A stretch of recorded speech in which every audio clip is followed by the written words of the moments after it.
How humans actually make decisions. What AI changes. The illusion of control. The real world case scenario.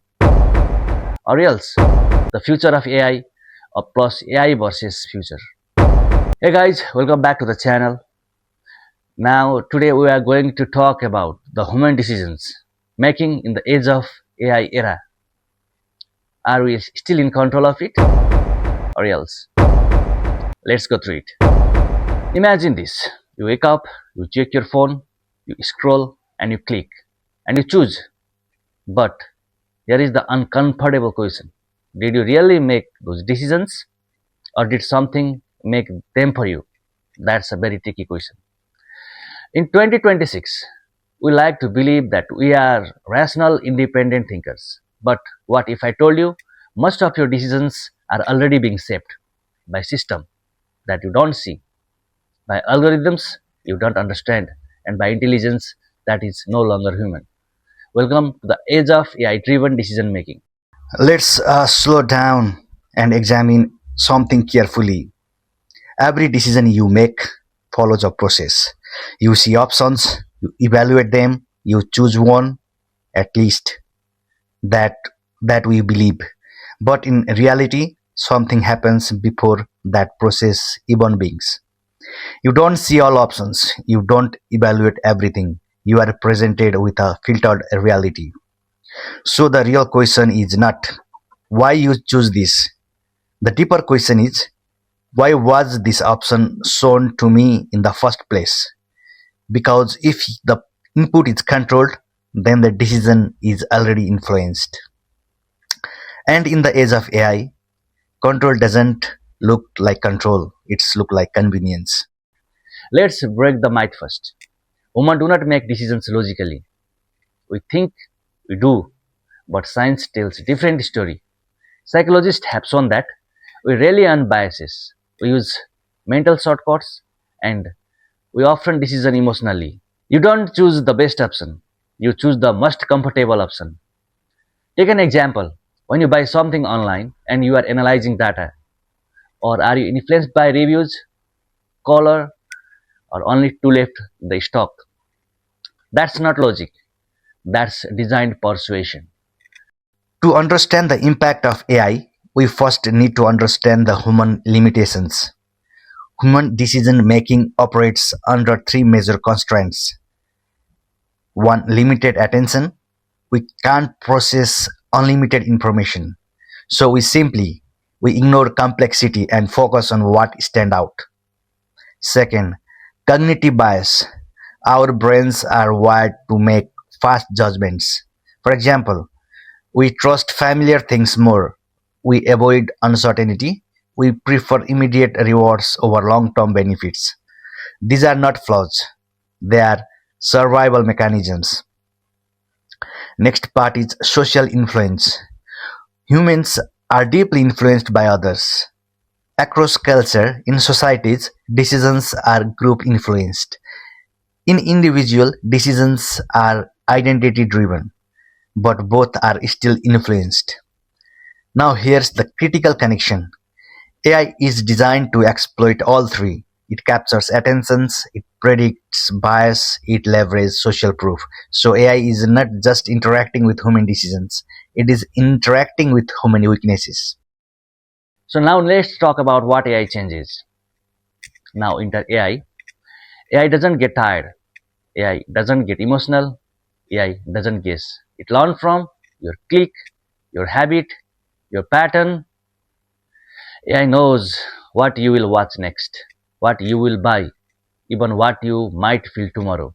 And here is the shift.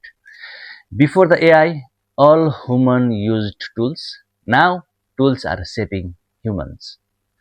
Recommendation systems, predictive models, decision engines, they don't just assist decision anymore. They pre-decide the options you see.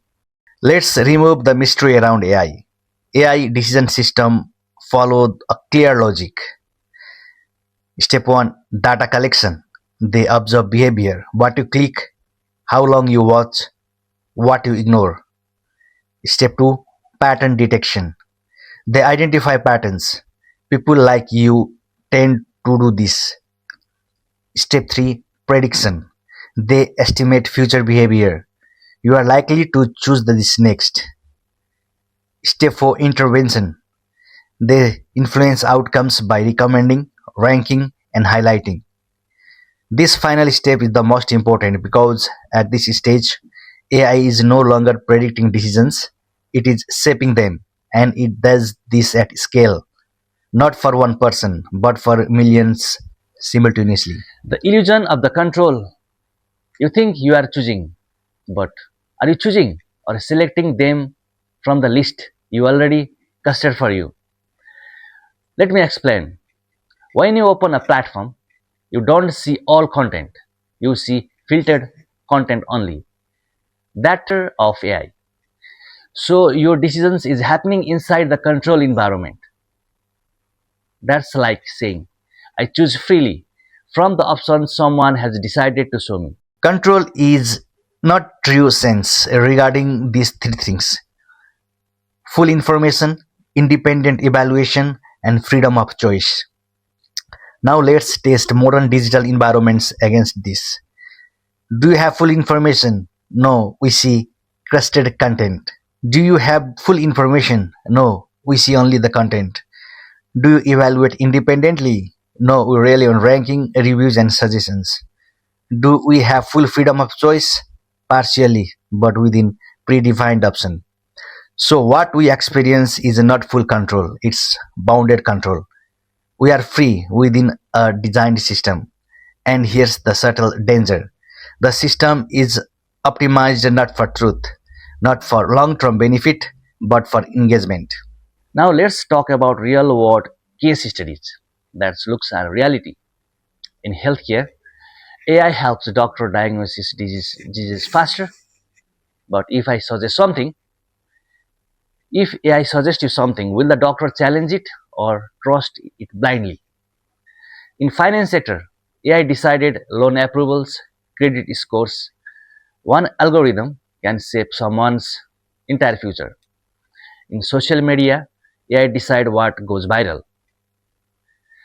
That's mean AI shape public opinion, AI influence democracy, AI affect truth itself. So now ask yourself, are we still making decisions or are we being guided by decisions? Let's examine how this play out globally. Healthcare decision support. AI system assists doctors by suggesting diagnosis. Logically, this improves efficiency, but it introduces a cognitive effect called automation bias. Humans tend to trust automated system even when they are wrong, so the decision process changes. Instead of what is the diagnosis, it became is the AI suggestion acceptable? This is a fundamental shift. Let's see the different case in economy algorithms. In countries like Australia, Nepal, and the US, worker depends on platforms for income. These platforms are assigned tasks, rate performance, and control visibility. Logically, this creates efficiency, but structurally, it transfers decision power from humans to systems. Workers don't choose freely, they respond to algorithmic incentives. In case 3, information consumption. New feeds are personalized. This increases irrelevance, but it creates information silos. People are exposed to similar options, reinforce beliefs. Over time, this reduces critical thinking, exposure to opposing views. So decisions become more confident, but not necessarily more informed. In case 4, consumer behavior. Online shopping platforms optimize for conversion. Urgency queue clause. They use urgency cues, personalized pricing, and behavioral nudges. Logically, this increases sales, but psychologically, it reduces deliberate thinking. People act faster but think less. Now next part is ethical dilemmas and biases. Here's where it gets uncomfortable. AI is not neutral. It learns from data and data comes from humans. So if humans are biased, AI learns more biased. For an example, hiring algorithms rejecting certain groups, facial recognition errors, or predictive policing issues. So now we face a critical question. Who is responsible for AI decisions? The developer, the company, or the machine? Bias in AI is not accidental, it's not structural. It is structural rather than accidental because AI learns from historical data and historical data reflects past inequalities, social patterns, and human decisions. So AI doesn't create bias, it prevents and amplifies it. Now consider responsibility. If an AI system makes a harmful decision, the developer created it, the organization deploy it, the system execute it. So where does accountability lies? This is not just a technical issue, it is governance challenges. Now next part is the future, human plus AI or human versus AI. There are two possible futures. Future 1, human become passive. We stop thinking deeply, we rely on AI or everything. Decision making becomes outscored. Future 2, human involved. We use AI as a partner, not a replacement. We became more critical thinker, more aware, and more intentional. The difference between this future is not the technology, it's how we choose to use it. The future is not about whether AI will be used, it already is. The real question is what role will human play? There are three possible models. Human in the loop. Human supervise AI decision. AI in the loop. AI assist human decision. And fully automated system. AI make decisions independently. Each model changes human behavior. The more we rely on AI, the less we practice independent thinking and like any skill, unused thinking weakness over time. So, next time when you make a decision, ask yourself, why did I choose this? Who influenced this choice? Was it me or a system? Because in the age of AI, the most important decisions you will ever make is this: will you stay in control or give it away? The future of human decision making is still a human decision. Let's bring this back to something simple. A decision, just one decision. In the past, it was shaped by your experience, your knowledge, your values. Today, it is also shaped by data, algorithms, invisible systems. So, the nature of decision making has changed, not replaced, but restructured. And this leads to one final question. If our decisions are increasingly influenced, at what point do we stop being decision makers and become decision followers? The answer to that question will define the future of humanity in the AI age.